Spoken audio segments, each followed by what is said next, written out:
쉬운 성경으로 읽는 로마서 제1장. 나 바울은 사도로 부름을 받은 그리스도 예수의 종으로서 하나님의 복음을 위해 특별히 선택되었습니다. 이 복음은 하나님께서 오래전에 예언자들을 통해 성경에 약속하신 그리스도 예수에 대한 소식입니다. 하나님의 아들이신 그분은 인간의 족보로는 다윗의 후손으로 태어나셨습니다. 그러나 성결하게 하는 영으로는 죽은 자들 가운데서 부활하심으로써 능력 있는 하나님의 아들로 선언되셨습니다. 이분이 바로 우리 주 예수 그리스도이십니다. 그분을 통해 우리는 은혜와 사도의 직분을 얻었습니다. 우리가 해야 할 일은 모든 이방인들을 불러 주 예수 그리스도의 이름을 믿고 순종하게 하는 것입니다. 여러분도 그들과 함께 부르심을 받아 예수 그리스도의 사람이 되었습니다. 하나님의 사랑을 받아 성도로 부르심을 받게 된 로마에 있는 모든 분들에게 하나님 우리 아버지와 주 예수 그리스도께서 은혜와 평강을 내리시기를 바랍니다. 먼저 예수 그리스도를 통해 나의 하나님께 감사합니다. 이는 여러분의 믿음이 온 세상에 널리 알려졌기 때문입니다. 나는 하나님의 아들에 관한 복음을 전할 때마다 기도 중에 늘 여러분을 생각하고 있습니다. 내가 전심으로 섬기는 하나님께서 나의 증인이 되십니다. 지금 나는 하나님의 뜻이라면 여러분에게 갈 수 있는 길이 열리기를 기도합니다. 내가 여러분을 간절히 보고 싶어 하는 까닭은 성령께서 주시는 선물을 나누어 주어 여러분을 강하게 하기 위함입니다. 이것은 여러분과 내가 각 사람의 믿음으로 서로 위로를 받고자 하는 데 있습니다.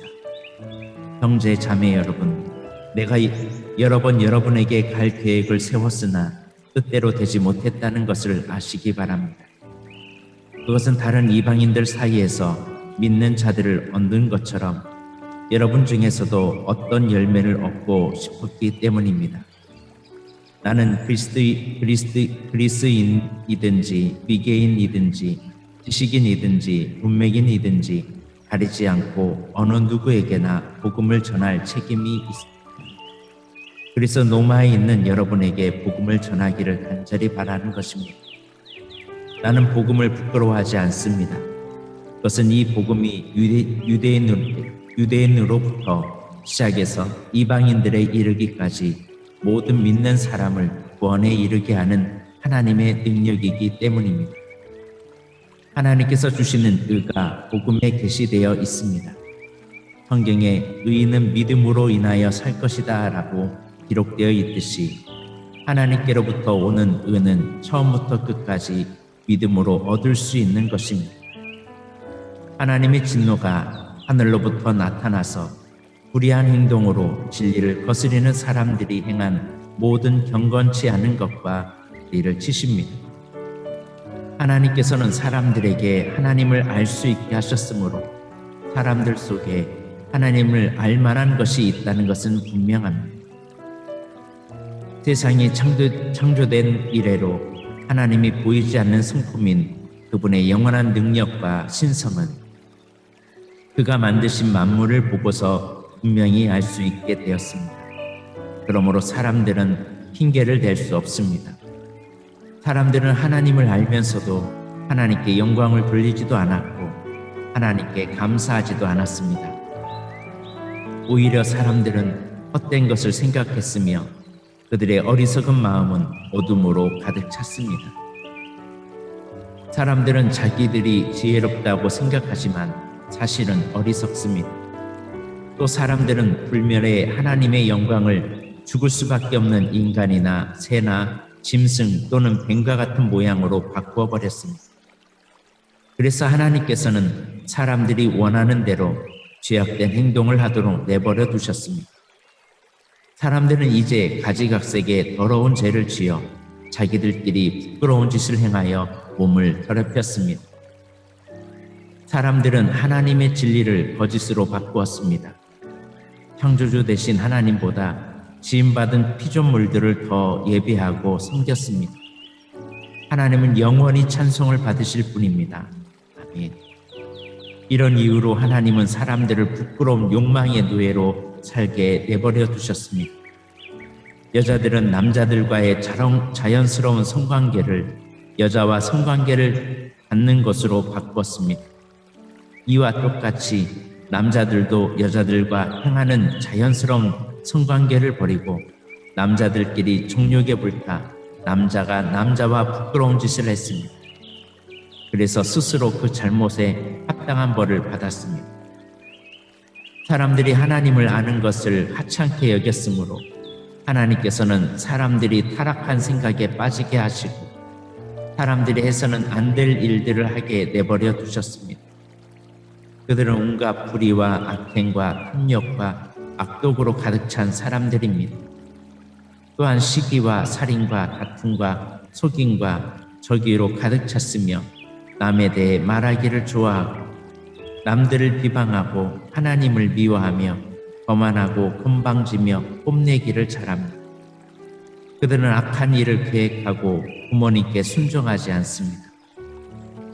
그들은 양심도 없으며 약속을 지키지 않으며 친절하지도 않고 동정심도 없습니다.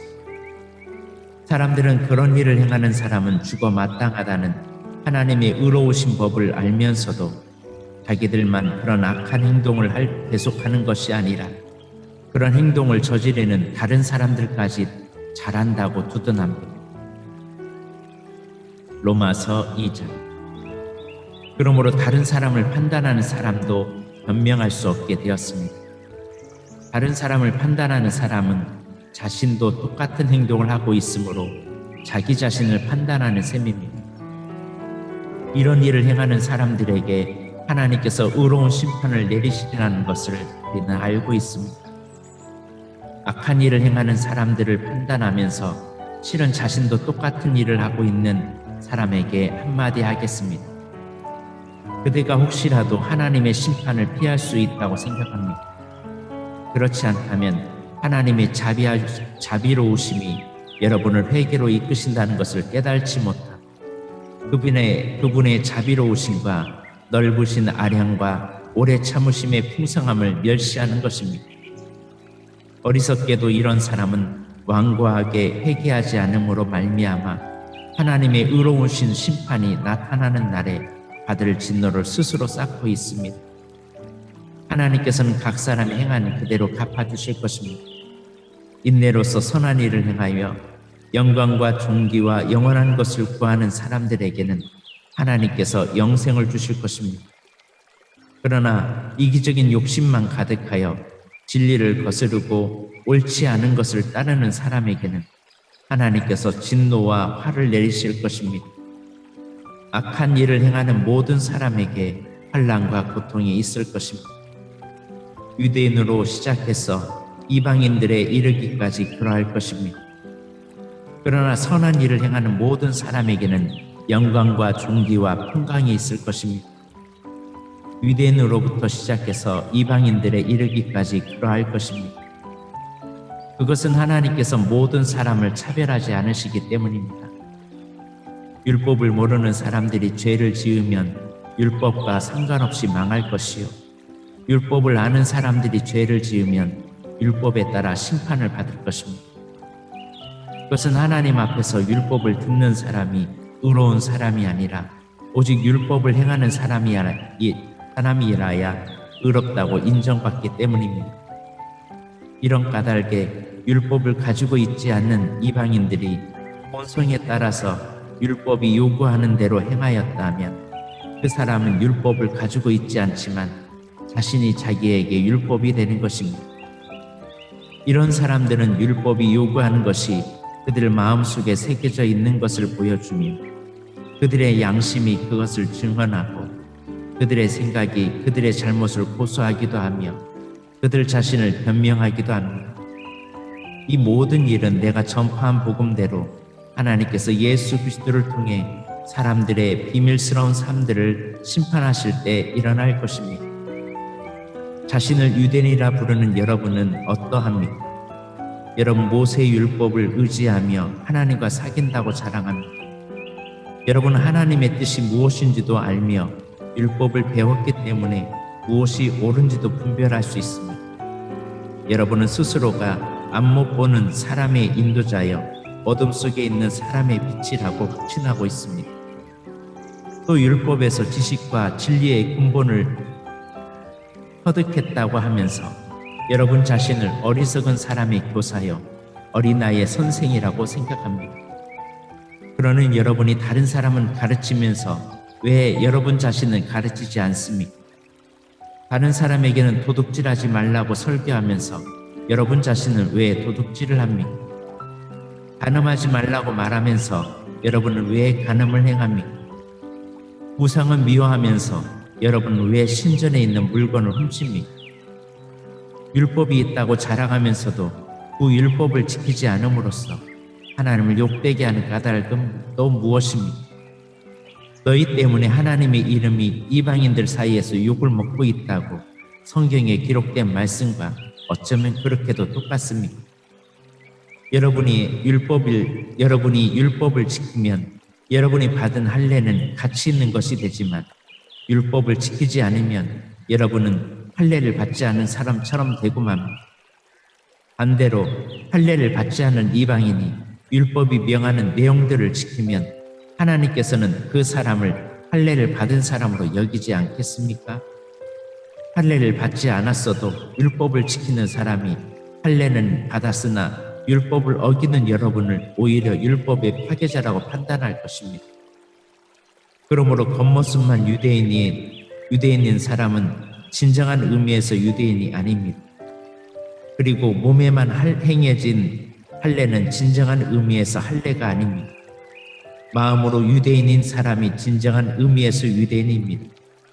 그리고 율법이 아니라 성령을 따라 마음에 받는 할례가 진정한 의미의 할례입니다. 그런 사람은 사람이 아니라 하나님께로부터 칭찬을 받습니다. 로마서 3장. 그렇다면 유대인이 이방인보다 더 나은 것이 무엇입니까? 또 할례의 가치는 무엇이겠습니까? 모든 면에서 많이 있습니다. 첫째로 중요한 것은 유대인들이 하나님의 말씀을 맡았다는 사실입니다. 그런데 만일 유대인 중에 하나님을 믿지 않는 사람이 있다면 어떻겠습니까? 이 사람들이 믿지 않는다고 해서 하나님의 신실하심이 무효가 되겠습니까? 절대로 그렇지 않습니다. 설령 모든 사람이 거짓말쟁이라 하더라도 하나님은 참되십니다. 성경에도 이렇게 기록되어 있습니다. 주께서는 주님의 말씀으로 의로우심을 나타내시고 심판하실 때 주님께서 이기실 것입니다. 내가 사람들이 사용하는 논리의 방식대로 말해보겠습니다. 우리가 의롭지 못한 것 때문에 하나님의 의로우심이 더욱 밝히 드러날 경우 뭐라고 말하겠습니까? 우리에게 진노를 내리시는 하나님을 의롭지 못하다고 하겠습니까? 결코 그럴 수 없습니다. 하나님께서 의롭지 못하시다면 어떻게 하나님께서 세상을 심판하시겠습니까? 사람들 중에서 내가 거짓말을 하여 그 때문에 하나님의 참되심이 드러난다면 오히려 하나님께 영광이 되는데 왜 내가 죄인 취급을 받아야 하는가 라고 우기는 사람도 있을 것입니다. 이것은 마치 선한 결과를 얻기 위해 악을 행하자라고 말하는 것과 같습니다. 사람들은 우리가 그렇게 가르친다고 우리에 대해 비난을 하고 다닙니다. 그러나 그런 사람들은 정죄를 받아 마땅합니다. 그렇다면 과연 우리 유대인들에게 이방인들보다 나은 것이 있습니까? 전혀 없습니다. 이미 말했듯이 유대인이나 이방인들이나 모두가 죄 아래에 있습니다. 성경에 이렇게 기록되어 있습니다. 의인은 한 사람도 없다. 깨닫는 사람도 없고 하나님을 찾는 사람도 없다. 모두가 곁길로 나가 하나같이 쓸모없게 되었다. 선한 일을 행하는 사람은 단 한 사람도 없다. 그들의 목구멍은 열린 무덤이고 혀로는 사람을 속인다. 그들의 입술에는 독사의 독이 있다. 그들의 입은 저주와 독설로 가득 찼다. 그들은 사람을 죽이려고 바쁘게 움직이며 그들이 가는 곳마다 멸망과 비참함이 있다. 그들은 평화의 길을 알지 못한다. 그들의 눈에는 하나님을 두려워하는 것이 없다. 우리가 알기로는 율법에 기록한 내용은 그 무엇이 되었든 율법 아래 사는 사람들에게 말하는 것입니다. 그래서 누구든지 변명할 말이 없게 되고 온 세상은 하나님의 심판 아래 있게 됩니다. 그러므로 율법을 지키는 것으로 하나님 앞에서 의롭다고 인정받는 사람은 아무도 없습니다. 왜냐하면 율법은 우리가 죄인이라는 사실을 알게 해주기 때문입니다.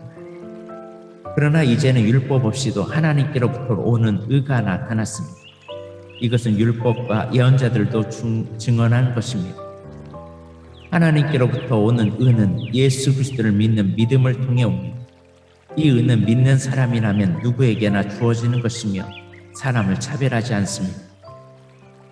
모든 사람이 죄를 지어 하나님의 영광에 이를 수 없게 되었습니다. 그런 사람이 그리스도 예수께서 주시는 속죄를 통해 하나님의 은혜로 의롭다는 판단을 받습니다.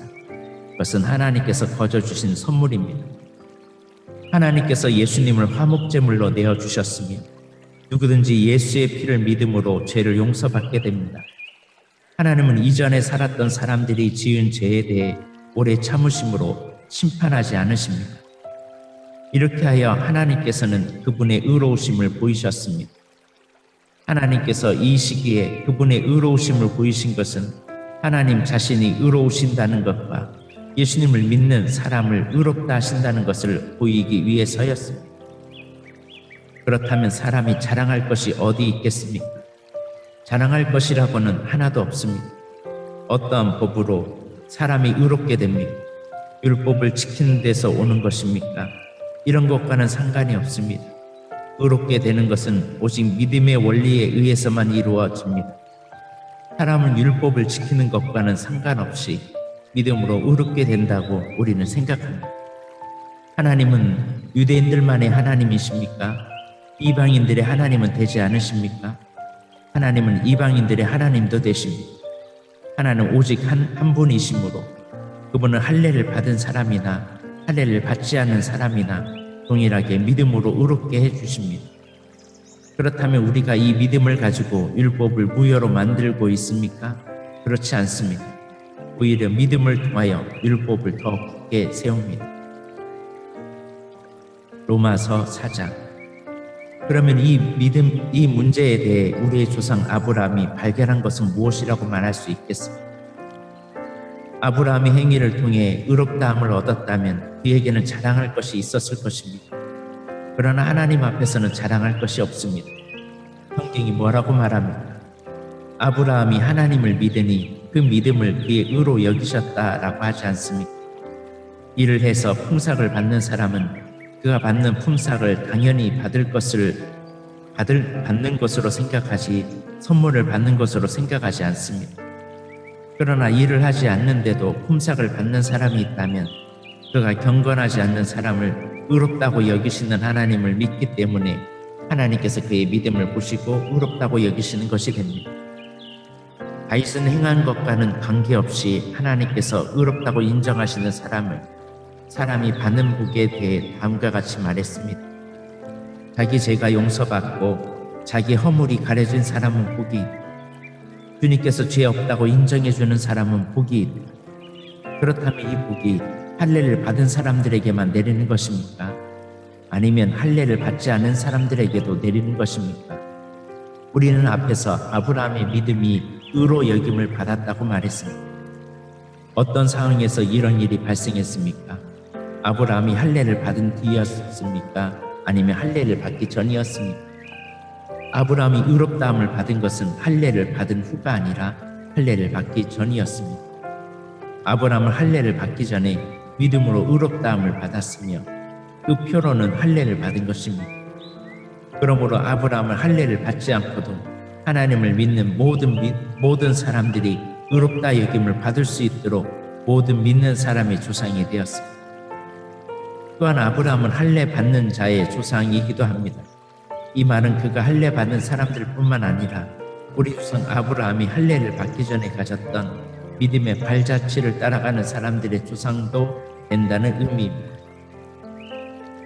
하나님께서 아브라함과 그의 후손에게 그들이 세상을 물려받을 상속자가 되리라고 하신 약속은 율법을 통해 온 것이 아니라 믿음으로 인한 의를 통해 주신 약속입니다. 만일 율법을 지키는 사람이 상속자가 된다면 믿음은 쓸모가 없어지고 약속도 무용지물이 되고 말 것입니다. 율법은 하나님의 진노를 야기하지만 율법이 없다면 없다면 율법을 도마는 일도 없을 것입니다. 그러므로 하나님의 약속은 믿음을 통해 주어집니다. 이렇게 하신 것은 하나님께서 아브라함의 모든 자손에게 약속을 은혜로 주시기 위해서입니다. 모세의 율법 아래 사는 사람뿐만 아니라 우리 모두의 조상 아브라함처럼 믿음으로 사는 사람들 전부가 아브라함의 자손이 됩니다. 성경에 내가 너를 많은 민족의 수상으로 삼았다고 기록되어 있는 것처럼 아브라함은 그가 믿은 하나님, 곧 죽은 사람도 살리시며 없는 것도 있게 하시는 하나님을 믿었습니다. 아브라함은 소망이 전혀 없었지만 하나님께서 내 자손이 이와 같이 많아질 것이다 라고 말씀하신 대로 자기가 많은 민족의 조상이 될 것을 믿고 소망하였습니다. 아브라함은 100살이나 되어 거의 죽은 사람이나 다름없게 되었고 사라도 나이가 많아 아기를 낳을 수 없다는 것을 알았지만 하나님을 믿는 믿음이 약해지지 않았습니다. 그는 하나님의 약속에 대해 불신하거나 의심하지 않고 오히려 그 약속을 굳게 믿어 하나님께 영광을 돌렸습니다. 아브라함은 하나님께서 친히 약속하신 것을 이루실 능력이 있다는 것을 확신했습니다. 이것이 바로 하나님께서 그 믿음을 그의 의로 여기셨다라고 말씀하신 이유입니다. 그의 의로 여기셨다는 말은 아브라함만을 위한 것만이 아닙니다. 그 말은 우리 주 예수님을 죽은 자 가운데서 다시 살리신 분을 믿음으로 의롭다함을 얻게 될 우리를 위해서도 기록되었습니다. 예수님은 우리의 죄 때문에 죽임을 당하셨고 우리를 의롭다 하시려고 다시 살아나셨습니다.